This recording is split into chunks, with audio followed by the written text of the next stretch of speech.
let's start with this messianic slogan, PPP. What does it really mean? Is it just a new slogan that we can use for any kind of reformation, being sure that it will be a successful one? Well, we just lost one man who was shouting from the top of his position that this is the solution for Croatia. A lot of PPR. Well, our first, as the colleague from Pippa said, from the experience of these two Zagreb cases, we don't have a lot of experience. We can learn a little bit from other countries' experience and still start with the question, what is really PPR? Is it private financing of public infrastructure and other things? Is it, on the contrary, public financing of private profit? And if there is a genuine idea of partnership, it should be something rather new.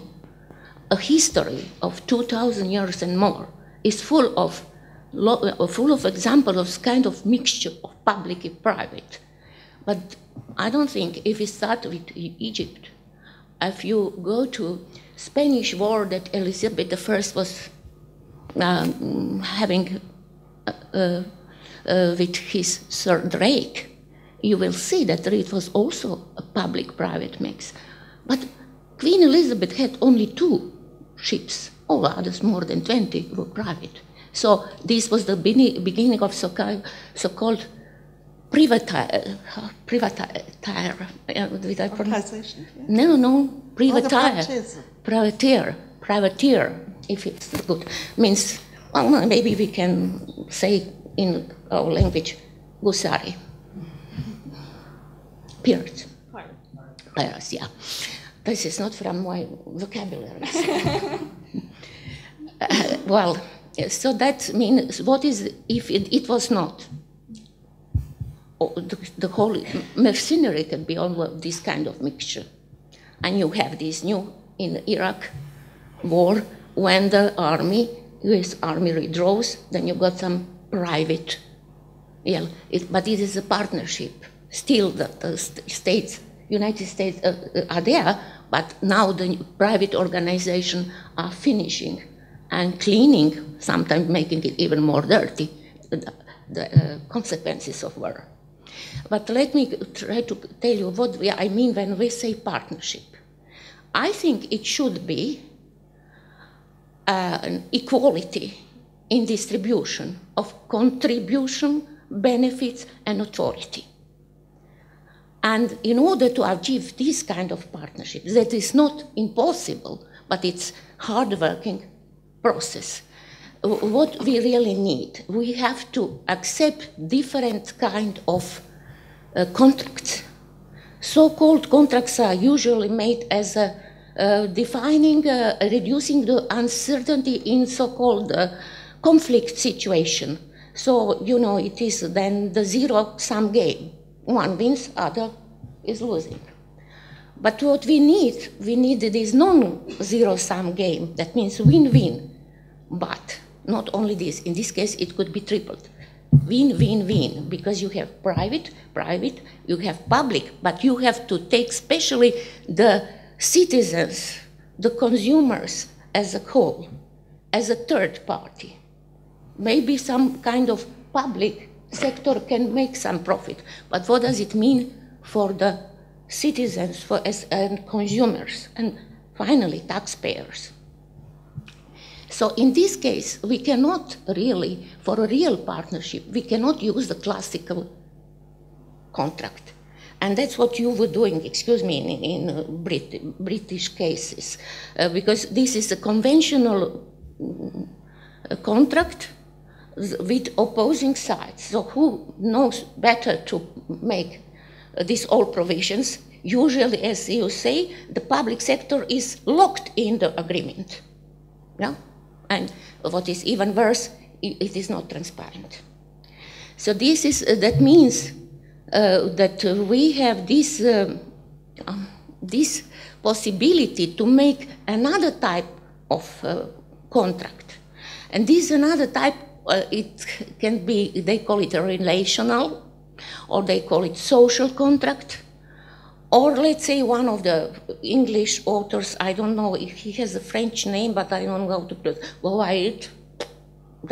He made a very good contribution in this concept, saying that really in a real partnership you go beyond the contract.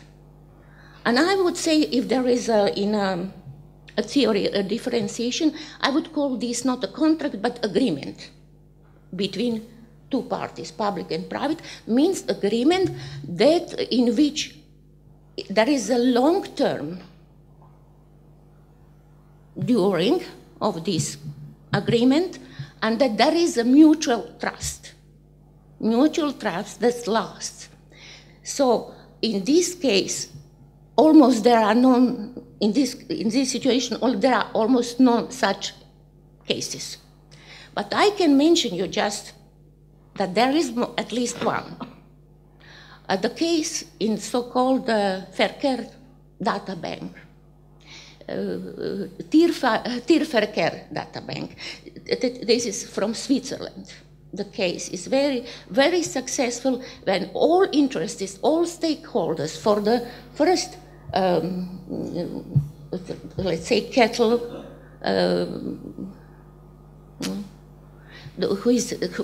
kak se kaže govedari? No, those who are taking care of. So from that man to this, you got all the information that where they are, on which, where they are eating, how, so to the final solution when you got this meat on the desk of, in some shop. You know all, and that was the way in which state was introducing more than 51% of capital in this investment, and really it helped to Switzerland, and in 2 years they can recover, and they could all again export the cattle that was not permitted for years because of this disease. You know? How do you call it? I don't know now. But you know what I mean. So this is so this was successful, and there were a lot of local cases successful in Norway. In the years of let's say crisis, can you imagine this word for Norway? Yeah, but even there it was not so good. And then there were excellent public-private partnership between local private sector businessmen, local businessmen, and local units.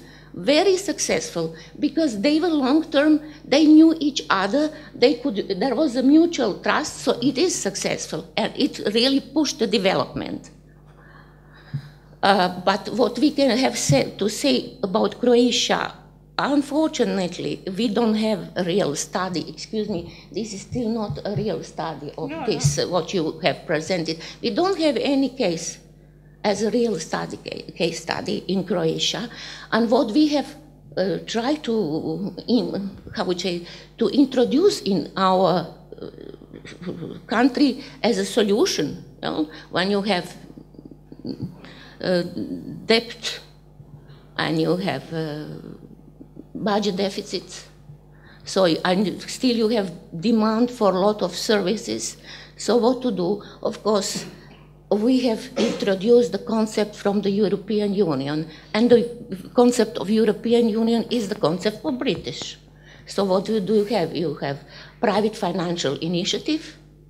You have mentioned this because we have the act on PPP. You have private financial, you have so-called BOT, that's a form, no? Building, operating, transferring. And also the concession is also treated as a public-private partnership. Well, it is for me very astonishing. Why do we inspire ourselves, excuse me, with British? What do we have in common with you?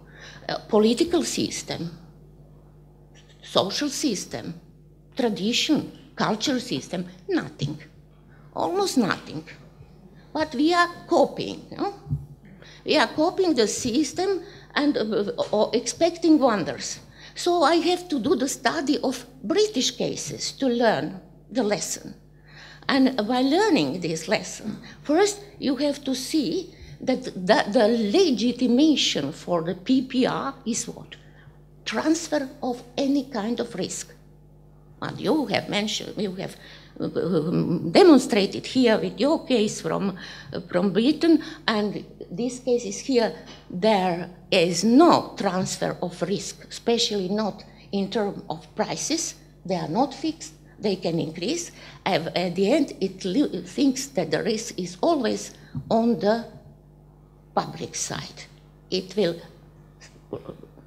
take the risk finally. Was it in Britain or in Croatia? The case is the same. So I don't believe in this kind of partnership that going through these standard contracts. There is no hope for citizens in any country with this kind of contract. And now what is even more important to mention, because I have seen that you are talking about governing the commons. And I'm especially sensitive when it's the water as one of the most precious commons we have. And as you know, we have Concession Act, that's the name officially translated. So in this Concession Act, you can really do everything with your commons of any kind, but I'm especially sensitive for this. And we have those concessions, or even earlier with the old so-called Little Concession Act that has only 10 articles. And it has been introduced in 1992. Can you imagine? In the war, we were in such a hurry to make the law in 10 articles dealing with so-called concession subjects. What is very important, concession might be one of the way really of privatization. I'm glad that some people regarding the idea of making our highways in concession, that it can be a privatization, but it can be the privatization of water. And in the law, at the same and in the Constitution, we can learn that commons are in nobody's ownership, not even state, but really the state dispose with it as an owner when it makes all these concession agreements. Because and what is here the most important, again to emphasize, that you really, do you know who has the concession on our drinking water, on our mineral water, on our thermal water? Do you have any idea?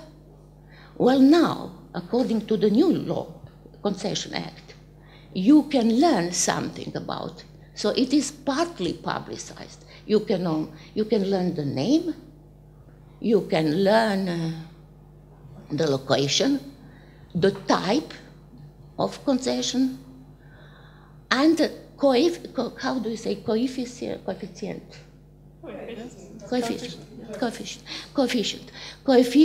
for calculating the contribution the concessionaire has to pay. Well, that's all. It's not enough. And when European Union says that the PPP is the incarnation of good governance, then you have to think, what are the principles of good governance? Number one, participation of all shareholders.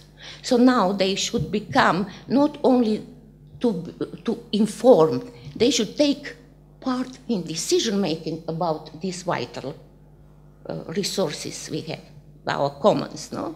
How? Then the transparency. We would like to know more, not only these few things about those laws. That means that it is important, but I am not sure that we should accept in the law anymore I think so many concessions regarding commons has been made during the wartime, and I think they knew, at least review, they should be reviewed to see what is in. How much, for instance, Podravka can use mineral waters called Studenac. Huh? I was told that in near Plitvica lakes that they got little earthshakes. Why? Because somebody is really digging far for our precious resources. So I think we should first fight to get a real transparency and participation in decision-making processes regarding our commons. And just to remind you at the end, this is what I'm talking about. It's nothing new. Probably you know that the Nobel Prize winner, Elinor Ostrom, has written, she got it because she has written the book, Governing the Commons. There are a lot of empirical studies how it should be done so that really we do not face so-called tragedy of commons, that it will not be over-exploited, our common resources. So what is really her idea, a kind of, if it's not heresy, I will say, but that's what she said, and she got Nobel Prize, not me. So this would be some kind of self-organizing, self-governing units of those who are consumers. Consumers.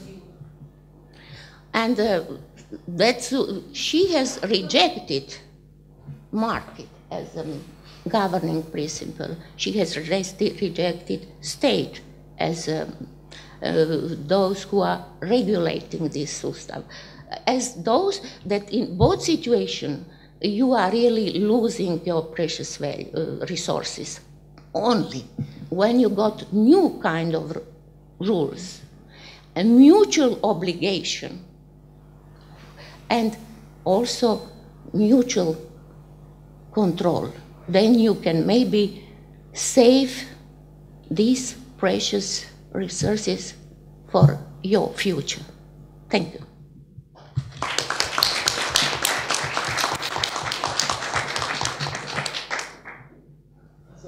I think that we can wrap it up. Thank you for the to the panelists. Thank you the audience for your patience and interest. And as you, I don't know, do you want to announce the next session? We resume at 5 with a session on spatial justice.